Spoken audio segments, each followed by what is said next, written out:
Hello, this is Ken Barron with the National Association of Black and White Men Together. Today, I want to talk about the welfare state for white people. What is that? Well, let me explain.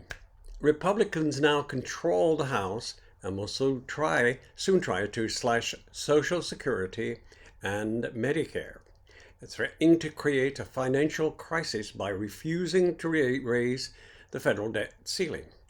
This could erode the world's faith that the United States will always pay its bills.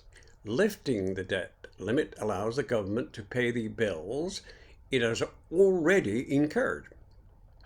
Choosing not to pay a combination of Social Security checks, federal workers, bondholders, and more, the U.S. will be killing the equivalent of 1/10 of the American economy. The arithmetic is clear.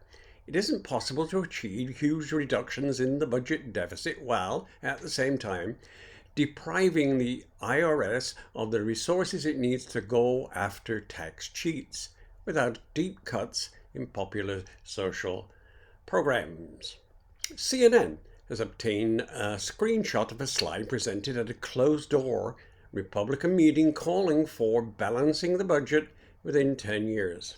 And the final point calls for refusing to raise the debt limit unless these demands are met.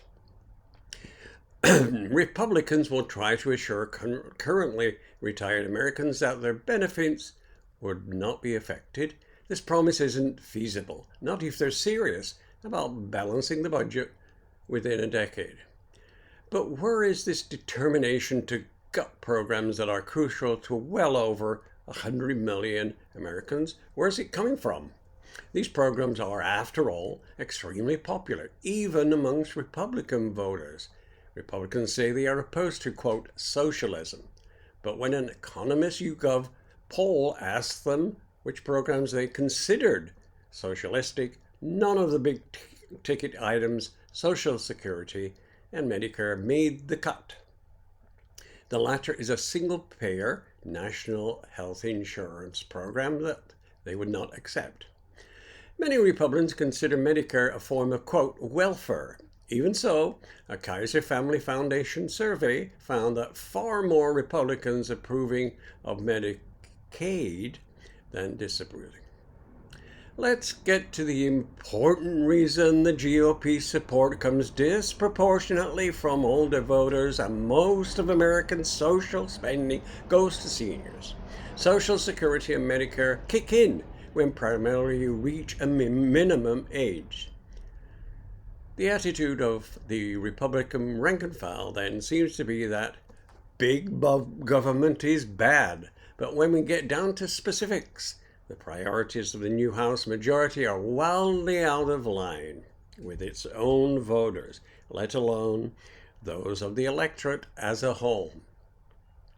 However, history shows that attacks on the safety net come with a heavy political price.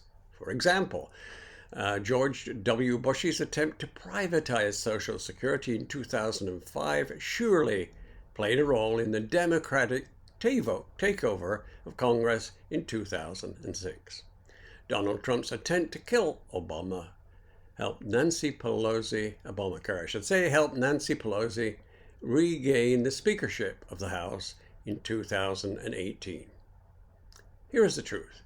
Advocating a welfare state for white people might well be politically effective, but in America it's a road not taking. Now, most Republicans in Congress are careerists who depend both for campaign contributions and for post-Congress career prospects on the same billionaires who have supported right-wing economic ideology for decades. They won't stand up to the crazies and conspiracy theorists, but their own agenda is still tax cut for the rich and benefits cuts for the poor and middle class.